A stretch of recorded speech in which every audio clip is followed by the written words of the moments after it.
work has been to create a public space on television, in O Magazine, and online where people can share their truths.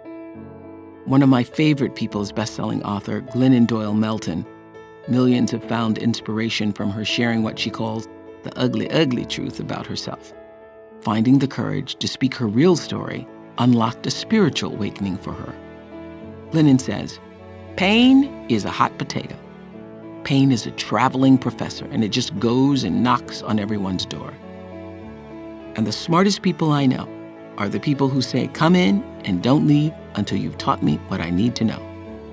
That's what Glennon says. Well, it doesn't help to convince yourself that you're fine when inside you're feeling hopeless. We're all hungry for the real truth. That's the place of connection with yourself and the important people in your life. Glennon says every time you tell your truth, it clears the field for other people to tell their truth. And then the truth gets bigger and bigger. Well, as Deepak will show us, it's human nature to want to control our story, to stay with what is safe and familiar. With today's meditation, we begin to open to the truth that the unknown is not the enemy. Rather, it brings hope and the opportunity for positive change. Deepak will help us listen and welcome infinite hope, and then we'll meditate.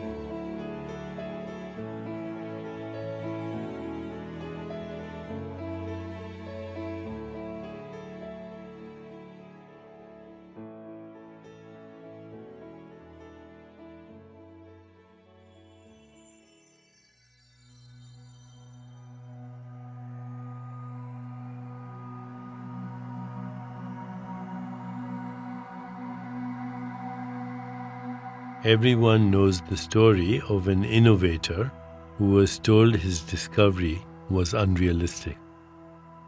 But overcoming conventional thinking is how new possibilities emerge, and how yesterday's unreality becomes today's reality.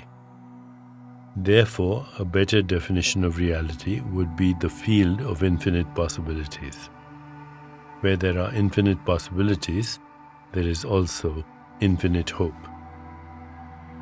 This is not our everyday experience because we limit our personal reality to whatever is safe and predictable. No one can predict what their next thought will be, and yet we try to control the unknown by forcing our story on it. People who consider themselves practical often believe hope is impractical and unrealistic. In fact, the opposite is true. Hope is completely realistic because it is based on consciousness as the field of infinite possibilities. How do we get past the old narrow vision? First, adopt the attitude that the unknown is not your enemy. It's an opening. Next, seek out new things near the edge of your comfort zone. Read visionary writers and scriptures from the world's wisdom traditions. To change your perspective, view yourself as open and welcoming, willing to live in the now. When an encouraging experience happens, stop and notice it. Affirm this reflects your newfound hope and trust in the unknown. Also notice whenever you repeat yourself using the same old phrases or opinions. When you become aware of this habit, pause. Ask the other person what they think or wait until new words come to mind. You can only change what you're aware of, and when you think and act habitually, you remain unconscious and unaware. Change happens only in the now, triggered by self-awareness. We develop trust by holding hope for a positive outcome without trying to control it. For many, hope is a constricted demand, like a child who wants a certain toy and won't be happy with anything else. But the universe doesn't work according to a wish list. The force of evolution unfolds through an unrestricted vision, bringing us what we actually need, not the next ego demand. When you draw upon consciousness as your reality, then hope is open-ended but powerful.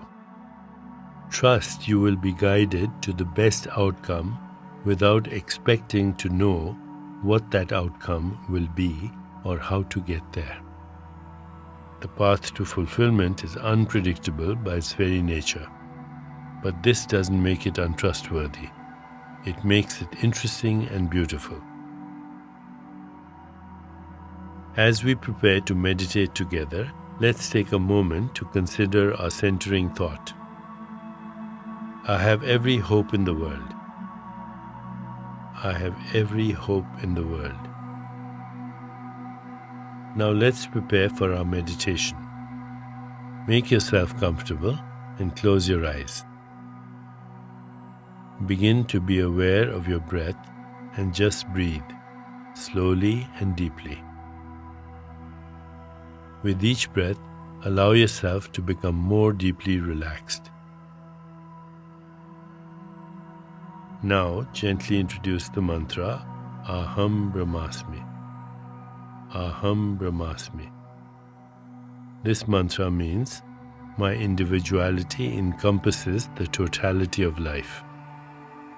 This mantra reveals the truth that our real nature is always in relationship to everything in the universe. Repeat it silently to yourself. Aham Brahmasmi. Aham Brahmasmi. Aham Brahmasmi. With each repetition, feel your body, mind and spirit open into an expanded state of awareness. Whenever you find yourself distracted by thoughts, noises, or physical sensations, simply return your attention to silently repeating the mantra. Aham Brahmasmi. Aham Brahmasmi. Aham Brahmasmi. Please continue with your meditation. I'll mind the time and you'll hear a soft bell at the beginning and end of the meditation. Aham Brahmasmi. Aham Brahmasmi. Aham Brahmasmi.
It's time to release the mantra.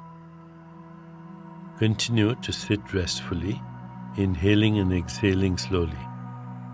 When you feel ready, gently open your eyes.